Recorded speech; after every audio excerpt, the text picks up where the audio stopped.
दोस्तों इससे पहले मैं आपको 3 वीडियोस दे चुका हूं जिसमें काफ़ी सारी कंपनीज़ है, न्यूज़ है, अपडेट है, टॉपिक है, तो मिस मत करना नोटिफिकेशन आपको अगर नहीं मिला हो तो। यूएस बाजार से शुरू कर लेते हैं। देखो यूएस बाजार में कुछ खास नहीं है, डाउ जोन्स अभी थोड़ा सा नीचे है लेकिन नैस्डैक आधे % नीचे है।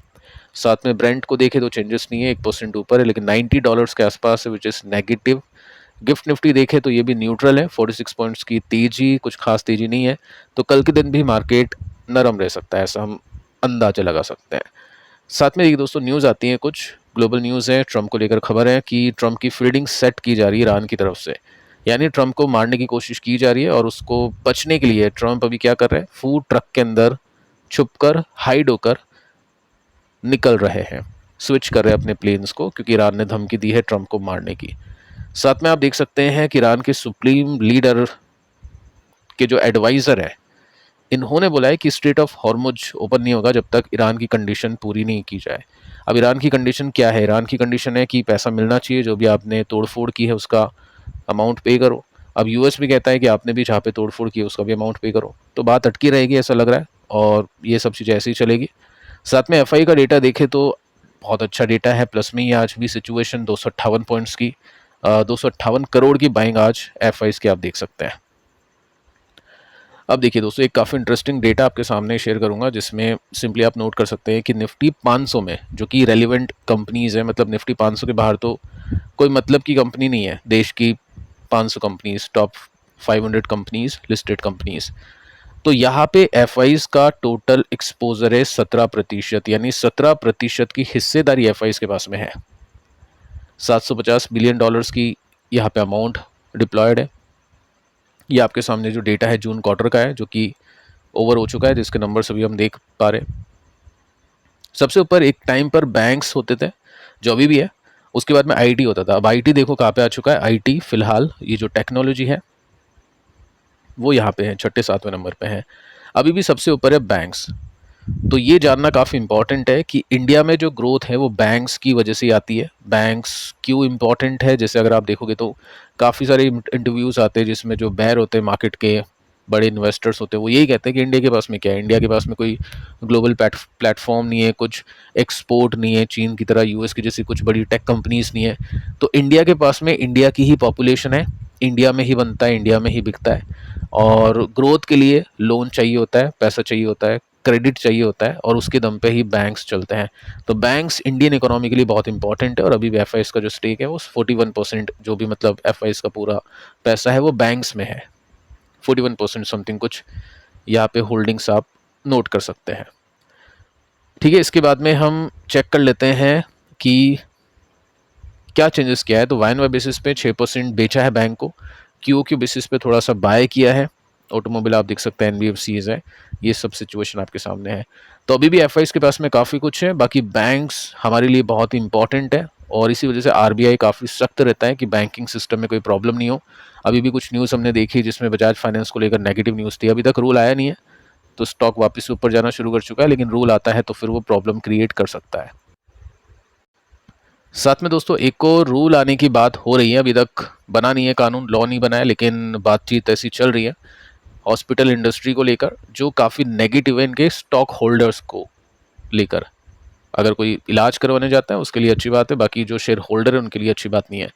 अब देखिए, देश की सबसे बड़ी कंपनियां बोले, हॉस्पिटल के अंदर अपोलो हॉस्पिटल, रिटर्न्स बहुत अच्छे बने हैं, यहाँ पे ग्रोथ काफ़ी अच्छी दिखाई दी है। 64 का पी रेशो है, 1-1.5 लाख या 1.25 लाख करोड़ के आसपास का मार्केट कैप है इसका। अब मैं एक और चीज़ आपको बताना चाहूँगा कि कुछ टाइम पहले, जैसे यूएस में अगर आप डाउ जोन्स का स्टॉक सिलेक्शन देखते तो सबसे ऊपर एक हॉस्पिटल हुआ करता था जिसका नाम है यूनाइटेड हेल्थ केयर ग्रुप। अभी भी टॉप पे है, टॉप 5 में है, 5वें नंबर पे है। गोल्डमैन अभी काफ़ी ऊपर आ चुका है, स्टॉक प्राइस बढ़ने की वजह से 11% समथिंग कुछ वेटेज हो चुका है। बाकी यूनाइटेड हेल्थ भी अभी भी काफ़ी ऊपर है। तो हॉस्पिटल जो स्टॉक है वो इंपॉर्टेंट होते हैं, अच्छी ग्रोथ आती है, उससे हम ये आइडिया लगा सकते हैं जब डाउ जोन्स के अंदर टॉप 5 में कोई हॉस्पिटल है या हेल्थ केयर जो ग्रुप है टोटल, तो फिर इंपॉर्टेंस इनकी काफ़ी ज़्यादा है। लेकिन अभी क्या हुआ, रिसेंटली स्टॉक गिरा है, इस वजह से 5वें नंबर पे आ चुका है। और वैल्यूएशन देखो यहाँ पे सबसे इंपॉर्टेंट 26 का पी है। इंडिया में अभी पॉपुलेशन बहुत ज़्यादा है, हेल्थ केयर की सुविधा इतनी नहीं है, तो इस वजह से इनकी जो वैल्यूएशन काफ़ी ज़्यादा है इंडियन हॉस्पिटल्स की। अभी कुछ टाइम पहले काफ़ी लोग इंटरेस्टेड थे हॉस्पिटल स्टॉक खरीदने के लिए कि यहाँ पे तेजी चल रही है, यहाँ पे बुल मार्केट है। और अब यहाँ पे न्यूज़ ये आ रही है कि जो बिल बनते हैं हॉस्पिटल के वो बहुत ज़्यादा बनते हैं, अननेसेसरी चार्जेस लिए जाते हैं। और हॉस्पिटल को पता चल जाता है कि इंश्योरेंस ले रखा है, तो फिर तो आपको पता ही है कितना सीन होता है, किस तरह के उल्टे सीधे चार्जेस लिए जाते हैं। तो यहाँ पे दोस्तों बात ये चल रही है कि 3 स्टार कैप लगेगा हॉस्पिटल के रूम चार्जेस के ऊपर। ठीक है, इसका मतलब सिंपल सा देखो, कुछ खास है नहीं, ऐसा कुछ होगा नहीं कि बहुत सस्ता आपके लिए हो जाएगा या फिर कुछ बहुत अच्छी बात है। बाकी ये बोला जा रहा है कि जो मेट्रो सिटी में जो हॉस्पिटल होते हैं, प्राइवेट हॉस्पिटल्स होते हैं, उनमें जो रूम चार्ज होता है वो बहुत महंगा होता है। कभी कभी 5 स्टार जो होटल होते हैं ना, उसके बराबर चार्ज लिया जाता है। तो सरकार ये कहती है कि 5 स्टार का तो मत लो, कम से कम आप जो भी आपके नियर बाय 3 स्टार होटल्स है, उसका जो एक दिन के रूम का जो चार्ज होता है वो आप लो। अब ये भी कोई कम नहीं है। ठीक है, तो कुछ खास चेंजेस नहीं है, ऐसे मत सोचना कि बहुत बुरा होने वाला है, ये हॉस्पिटल कंपनीज गिरेगी। तो ये बस एक पॉइंट है जो सरकार चाहती है, अभी तक ये भी रूल बना नहीं है। आपको क्या लगता है कि सही है गलत है, आप नीचे कमेंट कर सकते हैं। और भी कुछ रिकमेंडेशन दी जा रही है हॉस्पिटल कंपनीज को लेकर, जिसमें डॉक्टर फीस, मील्स, लॉन्ड्री, ये सब चार्ज सेपरेटली दिखाए, पता चले हमको, पब्लिकली डिस्प्ले हो जाए सर्जरीज, इन सब चीज़ों के चार्जेस, क्योंकि कभी कभी चेंजेस कर देते हैं इंश्योरेंस नॉन इंश्योरेंस देखकर। साथ में क्लियरली स्पेसिफाई करें जो भी फीसेस है, वो एस्टिमेट पहले बता दें मरीज को कि आपका इतना खर्चा बैठ सकता है। ये सब चीज़ें यहाँ पे डिस्कस की जाएगी। अब ये रूल आता है नहीं आता है वो आगे की बात है। सो क्वेश्चन आ रहे हैं कमेंट सेक्शन में कि सर ये स्टॉक क्यों गिर गया मैक्स हेल्थ केयर। तो रीज़न यही है जो मैंने आपको भी बताया। बाकी जो भी हॉस्पिटल कंपनीज आज आपने देखी, थोड़ी नीचे ही गिरी थी, 70 का पी है, नंबर्स अच्छे नहीं जा रहे। टेक्निकल अगर आपने देखे पिछले वीडियोस में स्टॉक्स के, तो आपको थोड़ा आइडिया हो गया होगा कि रिवर्सल का वेट क्यों करते हैं हम। फिलहाल अभी स्टॉक डाउन ट्रेंड में है, कोई तेजी अभी देखने को नहीं मिलेगी जब तक ये ब्लू लाइन क्रॉस नहीं होती है। तो ये चीज़ थोड़ा सा समझना है, नंबर्स के बेसिस पे काम करना है। ऐसा नहीं कि बेच दो कंपनी ख़राब है, बट अभी थोड़ा सा करेक्शन मोड में स्टॉक चल रहा है। कंपनी अच्छी है प्रॉफिट के हिसाब से और जो भी फंडामेंटल्स उसके हिसाब से। इसके बाद में दोस्तों नेक्स्ट कंपनी है सेनको गोल्ड। देखो गोल्ड कंपनीज में तो बहुत तेज़ी बन रही है। टाइटन देखे, साथ में टीएम ज्वेलरी का देखो, अभी लेने के देने पड़ चुके हैं 40% QOQ बेसिस पे डी ग्रोथ की वजह से।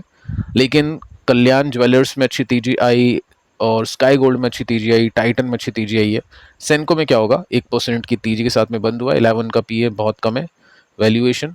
बट जो मैं आपको समझाता हूँ कि मार्केट को बहुत कुछ पता होता है, मार्केट आगे रहता है, तो टेक्निकल्स में पहले इंडिकेशन मिल जाता है। तो प्रॉफिट कंपनी का नीचे गया मार्जिन्स श्रिंक होने की वजह से, तो ये नेगेटिव है।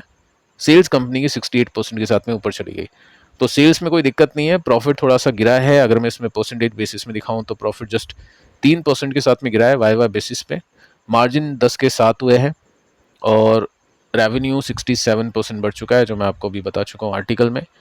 तो ये रीज़न है स्टॉक नहीं चल पाने के पीछे का। काफ़ी सारी कंपनीज रिवर्सल ब्रेकआउट कर रही हैं, काफ़ी लोग इसको खरीद रखे हो गए यहाँ पे, लेकिन काफ़ी टाइम लग गया, स्टॉक नहीं चल पा रहा है, 1-1.5 साल का टाइम हो चुका है।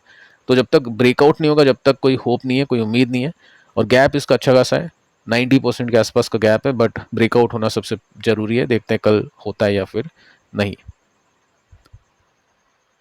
इसके बाद में बीएससी को लेकर भी काफ़ी सारे क्वेश्चन आ रहे हैं कि सर यहाँ पे ब्रेकआउट हो गया क्या। देखो बीएससी एंट्री करेगा निफ्टी में सितंबर में, अब हो चुका है फिक्स।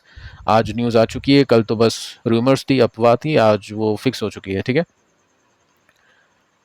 अब आज न्यूज़ आई है, तो होता क्या है, जब भी कोई नई कंपनी निफ्टी में आती है तो इनफ्लो बढ़ जाता है कुछ टाइम के लिए, तो स्टॉक चल जाते हैं।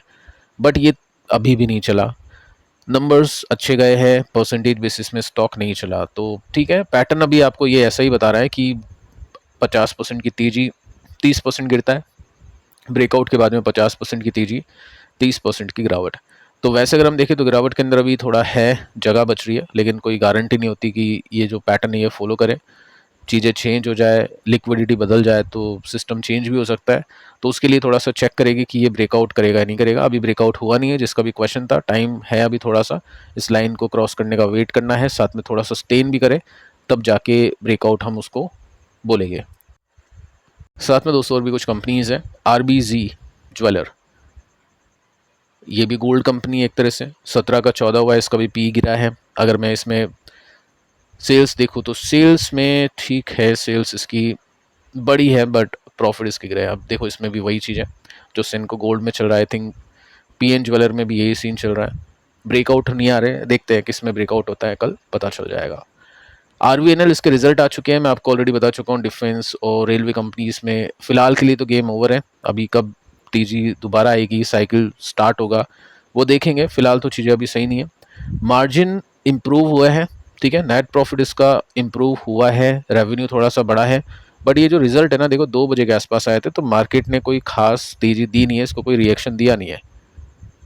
प्रॉफिट इसका बढ़ चुका है 18% के साथ में, रेवेन्यू इसका 10% के साथ में बढ़ा है, तो कोई बहुत बड़ी बात लगी नहीं है बाजार को। साइकिल अभी डाउन नहीं है इसकी, आप देख सकते हैं ये जो अप ट्रेंड था जो यहाँ पे देखने को मिल रहा था वो यहाँ से कंप्लीट हुआ, उसके बाद में इसने कोशिश की ऊपर जाने की बट जा नहीं पाया, और कंटिन्यूसली हम इसमें ब्रेकडाउन पे ब्रेकडाउन देखे जा रहे हैं। और यही बात करते हैं कि एक बार ब्रेकआउट हो जाए बट वो हो नहीं पा रहा है, तो टाइम लगेगा। 64% नीचे है, लोग यहाँ पे भी बाय कर रहे हैं आगे के लिए, बट सोच लेना कि थोड़ा सा आपको टाइम लगेगा, या थोड़ा नहीं तो ज़्यादा भी टाइम लग सकता है अगर आप ऐसी कंपनीज को देख रहे हो जो डाउन साइकिल में अभी चल रही है। इसके बाद में टीसीएस अच्छी कंपनी है, बड़ी कंपनी है, बट इसमें भी डाउन ट्रेंड अभी चल रहा है। न्यूज़ आती है 11 बजे के आसपास की टीसीएस और गूगल क्लाउड ओपन करेगी जेमिनाई एक्सपीरियंस सेंटर मैक्सिको के अंदर प्रमोट करने के लिए एआई अडॉप्शन। अब देखो इसको अडॉप्ट करने के लिए भी कंपनी चाहिए। अब वो जो काम है ना वो अपनी आईटी कंपनी करेगी, हेल्पिंग वाला काम। देखते हैं आगे कैसा क्या होता है, कैसे नंबर्स आते हैं। बाकी जो जो कंपनी के नंबर्स सारे अच्छे वो आपको पता ही है, आईटी कंपनीज में डाउन साइकिल के लिए भी चल रही है, बीच बीच में अप ट्रेंड आ जाता है या एक स्पाइक आता है 20% का, जैसे यहाँ पे 15% का आया, अभी भी 20% के आसपास आया। देखते रिवर्सल होता ही नहीं होता है, फिलहाल तो अभी कुछ ही आईटी कंपनीज में रिवर्सल हुआ है। तो फिलहाल दोस्तों इस वीडियो में इतना ही, पिछले 3 वीडियोस आप देख लेना जरूर से। मिलते हैं कल, तब तक के लिए शुभ रात्रि।